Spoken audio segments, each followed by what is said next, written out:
Hi hello welcome back to my channel.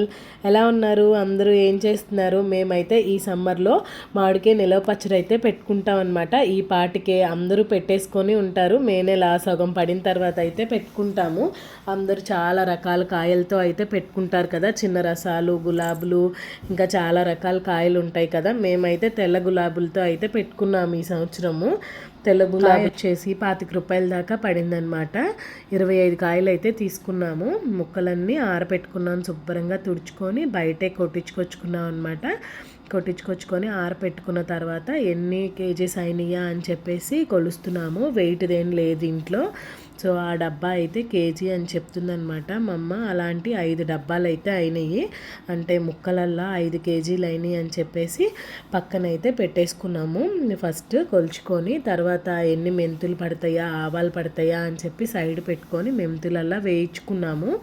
నేను ఇక్కడ చెప్పేదల్లా KG లెక్క అనమాట. కేజీకి ఆవపిండి, మెంతుపిండి కలిపి పావు కేజీ ఉండాలి. 2-3 స్పూన్లు అయితే టామరిన్ పౌడర్ పడుతుంది. ఒక పావు కేజీ నూనె అయితే పడుతుంది. కారం వచ్చేసి పావు కేజీ, కారం వచ్చేసి పావు కేజీ పడుతుంది.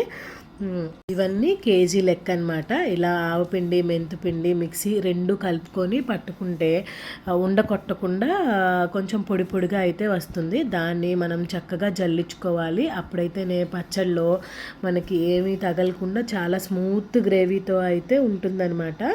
ఇలా 1 కేజీకి ఒక గిన్నెలో పక్కన పెట్టేసుకొని దాంట్లో ఆయిల్ అయితే పోసుకొని ఫస్ట్ 2 స్పూన్లు పసుపు అయితే వేసుకొని కలుపుకోవాలి. కలుపుకున్న తర్వాత మెంతుపిండి, ఆవపిండి మనం జల్లించుకొని పెట్టుకున్నాం కదా, అది కేజీకి 2 కలిపింది పావు కేజీ పడుతుంది ఆ పౌడరు. అలా తీసుకొని మొత్తం ముక్కలకన్నిటికి పట్టేలాగా ఉప్పు, కారం కూడా ఒక్కొక్కటి పావు కేజీ పడుతుందని చెప్పాను కదా, అది కూడా వేసేసి శుభ్రంగా అన్ని ముక్కలకు అవేటట్టు కలుపుకున్నాను. అలా కేజీ కలుపుకుందనమాట. అంతా ఒకేసారి కలిపితే అన్ని ముక్కలకు పడుతుందో లేదో అని చెప్పేసి ప్రతి కేజీకి అలా విడిగా గిన్నెలో కలుపుకొని, స్టీల్ బకెట్ అయితే ఇలా అయిపోతుంది కదా, కొంచెం చిలువది పట్టేస్తుంది, 3-4 డేస్ ఉండాలి కదా అని చెప్పి అదే ప్రతి సంవత్సరం ఆ ప్లాస్టిక్ బకెట్లోనే కలుపుతుంది అనమాట. అలా కలిపేసుకొని రాక్ సాల్టే వాడుకోవాలి, మెత్తడి సాల్ట్ అయితే వాడుకోకూడదు. రాక్ సాల్ట్ అయినా మనం మిక్సీ పట్టుకొని వాడుకోవచ్చు.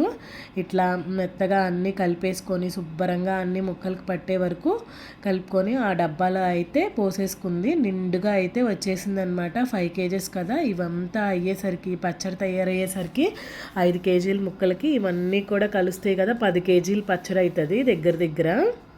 చున్నులపాయలు కూడా మంచి వాసన కోసము ఒక 100 గ్రామ్స్ నుంచి 150 గ్రామ్స్ అయితే బాగా స్మాష్ చేసేసుకొని జస్ట్ మిక్సీ పల్స్ మీద తిప్పుకొని కలుపుకుంటే మాత్రం పచ్చడి మంచి వాసన వస్తుంది.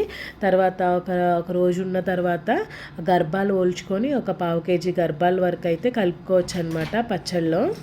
ఫస్ట్ నూనె ఎక్కువగా పోసుకోకుండా అన్నీ కలిపి పక్కన పెట్టుకొని 2 రోజులు ఉంచిన తర్వాత మరింత నూనె పోసుకొని కలుపుకోవాలన్నమాట. కేజీ ముక్కలకి 1/2 కేజీ ఆయిల్ వరకు పడుతుంది. పప్పు నూనె వాడతామన్నమాట, పట్టించుకొచ్చింది. అది మాత్రం పోస్తే కమ్మగా సంవత్సరం పాటు చాలా బాగుంటుంది చట్నీ అయితే. ఇట్లా పక్కన పెట్టేసుకొని ఉప్పంతా కరిగిన తర్వాత 3వ రోజు పోసుకోవాలన్నమాట ఆయిల్. ఫస్ట్ తక్కువ ఆయిలే పోసుకోవాలి, తర్వాత ఉప్పంతా కరిగిపోతుంది పచ్చళ్ళలోకి. అప్పుడు కానీ 3వ రోజు ఇలా పోసుకొని అన్నీ కలుపుకొని శుభ్రంగా మనము స్టోర్ చేసుకోవచ్చు అనమాట. ఫ్రిడ్జ్లో కానీ ఇట్లా డబ్బాల్లో పెట్టుకొని స్టోర్ చేసుకోవచ్చు. ఎంత ఎర్రగా ఉందో ఈ సంవత్సరానికి మా ఇంటి మామిడికాయ పచ్చడి.